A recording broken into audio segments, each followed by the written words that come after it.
Taurus, reading mo sa mga remaining days ng April 10 to 30. Sun, Moon, Rising, Venus, or Cross Watchers man. Mas mga resonate sa inyo to. Lumipas man yung mga petsa na yan, lahat mo na reading ko rito ay timeless. Kailan man makarating sa inyo yung reading ko. Okay?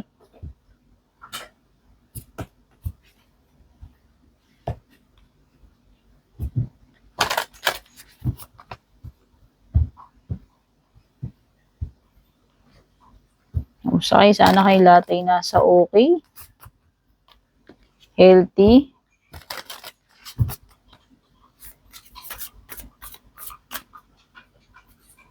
First oracle card is Strength. Uy, parang si Strength card ah.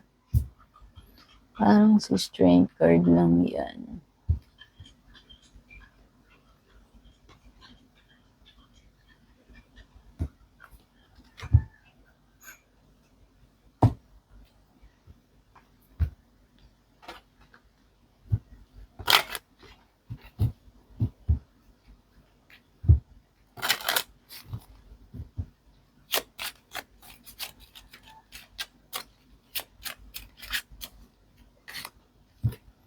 Despair. Okay. Maganda yung kombinasyon ng baraha mo. Somehow, manuneutralize ng strength card yung despair mo. Depende na lang kung magpapadala ka doon sa despair, Taurus. It could be na merong mahirap na situation na pagdadaanan ka, yung tipong maaaring dumating sa point na maging desperate ka. Pero Strength card is here to remind you na kahit gaano man kahirap yung situation mo, hindi yan yung final destination mo. And hindi ka dapat mag-give in sa desperation, no? So, alam natin na yung buhay natin parang seasons, may time na nasa taas, nasa baba, mahirap, may time na nananalo tayo, may time na natatalo tayo, nakakamali, nakakabangon. Ang importante is yung strength, inner strength mo to overcome kahit gaano kahirap man yung situation. And hindi ka dapat susuko or magiging desperate. Okay? So, usually si despair card, lumilitaw pag nagkakaroon ka ng problema sa sa pera, sa trabaho, o for some of you siguro baka na-frustrate kayo na nade-desperate kayo kasi nahihirapan kayong makapasa sa interview, makahanap ng job, yung mga ganyan, no? Or nahihirapan kayo doon sa current situation nyo, kung tungkol man saan yan, related man yan sa financial or not. So, andun yung energy na maaari kang maging desperate, no? Pero nire-remind ka nga nung strength card mo na huwag kang maging desperado. Okay? Laban lang hanggang kaya, hanggat may buhay, may pag-asa, ganun yun eh. Kasi lahat ng bagay ay may oras. Lahat ng bagay ay lilipas din naman yan. Ganon din, parang ang kasikatan, hindi ka naman laging sikat. Hindi tayo laging sariwa or bata. Darating din yung time na mangungulubot yung balat natin, magkaka-wrinkles din tayo. Di ba? Tatanda rin tayo, eventually magre-retire din tayo. Hindi na naman tayo puro kayod kalabaw lang din, alam mo yun. So, darating din yung time na magre-retire ka rin. So, importante is make the most of your time, no? During your stay here sa mundo, ano man yung oras na meron tayo, bawat isa sa atin, diba? Paano natin or saan natin gugugulin yung oras natin? Sa negativity ba or sa pagiging positive, optimistic, diba? You get to choose kasi lahat tayo ay may privilege to choose. Lahat tayo everyday may choice tayo kung ano yun. Simple na lang every time we wake up, meron tayong choice kung yung araw ba natin na yun, gagawin ba nating positive or negative, di ba? Bawat every step, meron tayong choice. So, yun nakikita ko, instead of giving into desperation, siguro, hanapin mo yung inner strength mo. Hanapin mo yung inner strength mo. Malalagpasan mo rin yan. Okay?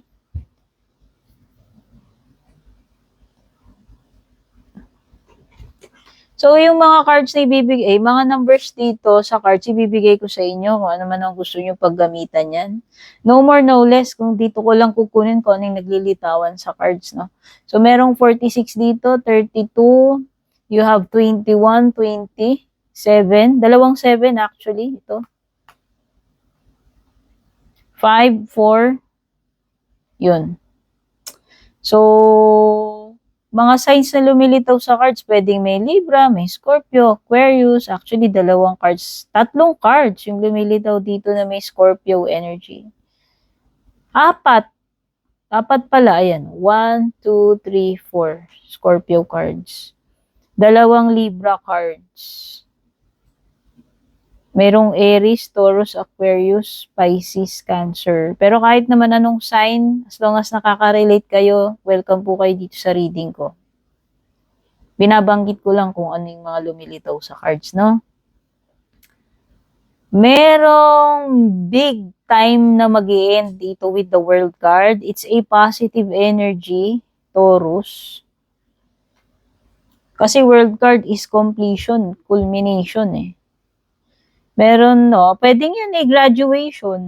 O baka merong mga gagraduate sa family. Or yung ending, ano man yung accomplishment na yan, ano man yung bagay na yan na makukumpleto mo, matatapos mo na with the World card. Kung cycle yan, it's a complete cycle. Kumbaga sa, ano bang tawag dito?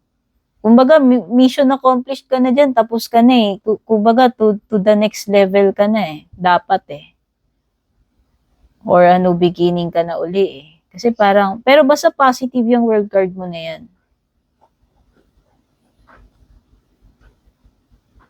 Oh, Judgment. Oh. Yung iba dito, it could be an ending ng kontrata.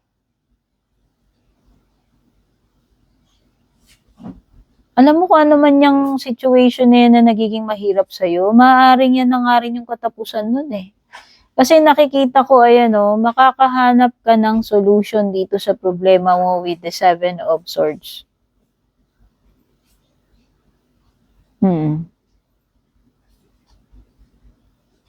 At ang nakikita ko, matatanggal yung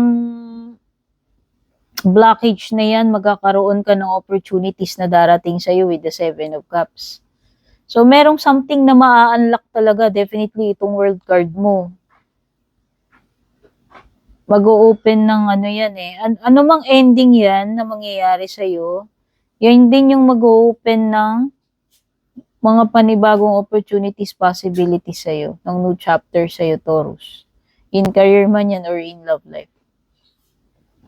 Sa tingin ko, magkakaroon ka ng isang malaking wake-up call with the Judgment card. Oo, isang malaking wake-up call, realization yan si Judgment card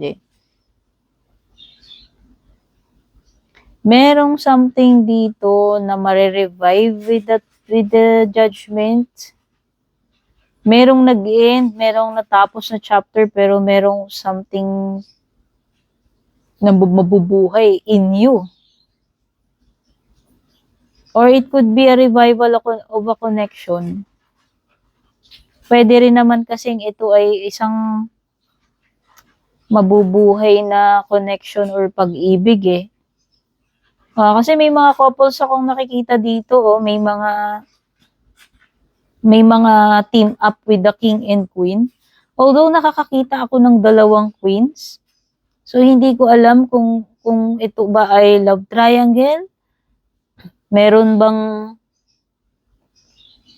another person involved dito, Sa side mo or sa side ng person mo.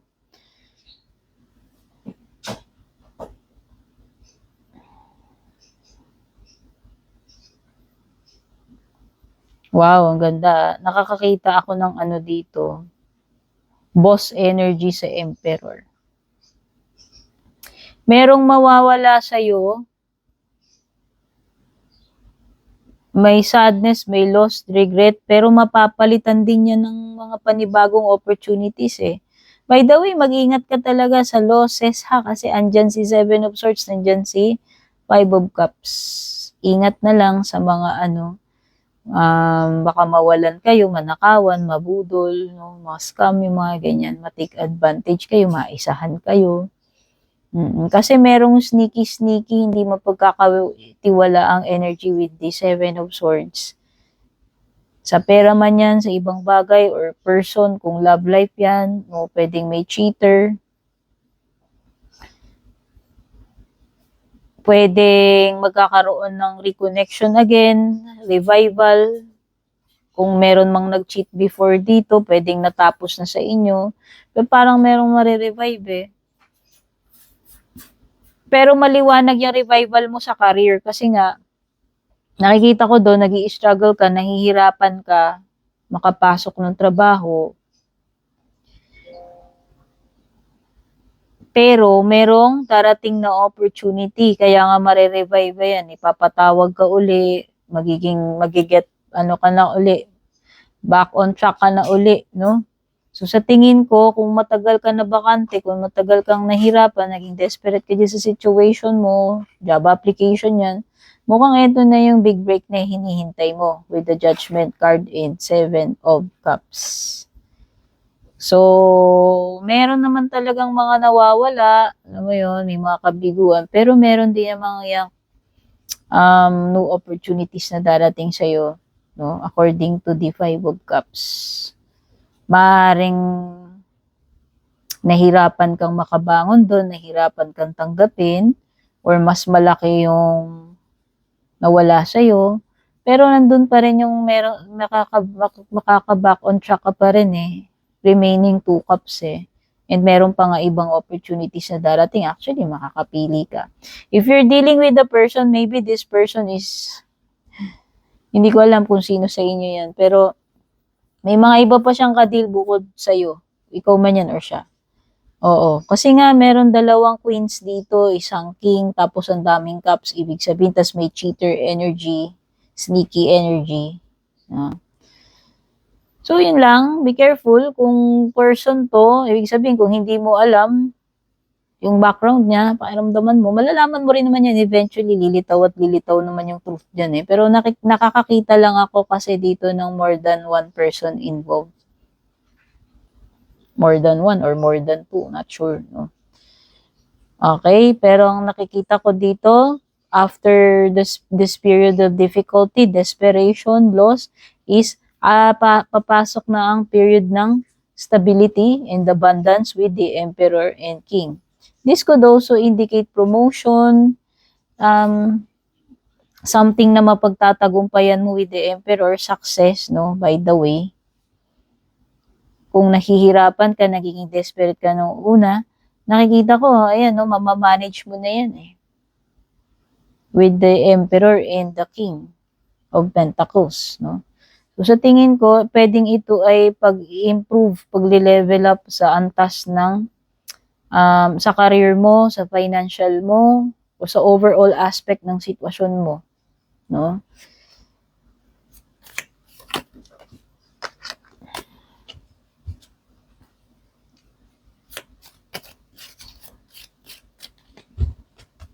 Queen of Cups, as an advice is, kailangan mong maging truthful sa sarili mo, maging honest sa sarili mo, or maging honest or frank ka dito sa person na kadil mo. May mga bagay din na kailangan mong pagdesisyonan, i-cut off kung kinakailangan. Sabihin, maging straightforward ka kung kinakailangan. Sabihin mo yung dapat mong sabihin. Huwag mo i-keep lang sa sarili mo yung mga emotions mo, feelings mo, or words mo. Kung importante para sa'yo yung bagay na yan or person na yan, sabihin mo kung ano yung sa tingin mong dapat mong sabihin or gawin mo yung dapat mong gawin.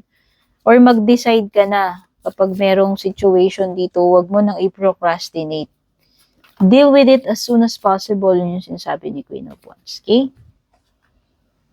At kailangan mong maging firm sa decisions, actions mo. Kailangan mo ring magkaroon ng strength of character, inner strength. Kasi meron kang kailangan gawin with the Emperor. It's your responsibility. Okay? Gawin mo kung ano yung dapat mong gawin, especially kung merong responsibility involved dito. Whether you like it or not, it's your responsibility. Kaya gagawin mo pa rin yan eh. And huwag kang mag-alala kasi nakikita ko it will turn out successfully with the Emperor and King of Pentacles. Rabbit, too much concern with sexual matters. Ito na yung mga additional cards mo paparating. Compliments from an admirer o baka merong admirer sa paligid or darating pa lang, romantic man yan or hindi. Light-hearted, carefree time. Ito yung mga times na parang minsan kahit gaano ka-serious yung situation, kailangan din nating mag-have fun, huwag masyadong maging seryoso, alam mo yun. May time na kailangan din natin ng break eh. Pero if this is a connection, this is something na hindi serious. Basta kung ano man yung connection, situation, tingin ko hindi ganun kaseryoso or wag mo masyadong dibdibin seryosohin. Okay? Spiritual development, enlightenment, awareness. Ano pa nga ba? Judgment card. Yan na yun. So, mukhang merong mga bagay dito na magkakaroon ng kaliwanagan, answers, confirmation. Merong mga mai-illuminate dito. Ano man yung mga bagay na yan na hindi mo nalalaman, maaaring may mga ma-expose, no? Carrot, o may mahihimasmasan, magigising sa katotohanan. Sinasabi ko may wake-up call eh. Carrot is opportunity. Malaki. Maaaring malaking opportunity to or windfall. Like siswertihin ka. Alam mo yun, makakapaldo ka. Pwedeng pagkapanalo yan. Some will try to make you do something against your will. May mga, may person na maaaring yun yung mag-manipulate sa'yo, mag-force sa'yo, para ma-convince ka, mapilitan ka na gawin, kahit hindi naman dapat, kahit ayaw mo. Forces working against you, hindi naman tao sinabi dyan. Could be energies, situations na maaaring yun yung makakasagabal or blockage sa iyo, sa gusto mong gawin. Strong emotion, passionate love or hate. Kasi may strong sexual energy, may feelings, may emotions with the Queen. Okay? So, yan yung reading mo, Taurus. Don't forget to subscribe, like, follow if you're new. Sa mga matatagal na, maraming salamat sa continuous support. Malaking bagay po, malaking tulong po sa akin. Bawat follow, bawat subscribe ninyo, bawat like, heart, comment, share. Thank you so much sa mga generous na nag-a-avail ng membership subscription sa YouTube channel ko and FB page ko. Mga star senders. At super thanks senders kung meron man. Dun sa mga hindi nag-i-skip ng ads. Kung gusto nyo maka-avail ng exclusive perks sa akin, dumiretso kayo sa one and only official FB page ko, Purple Teen. May check sa dulo, Meta Verified. Godspeed, babush, peace.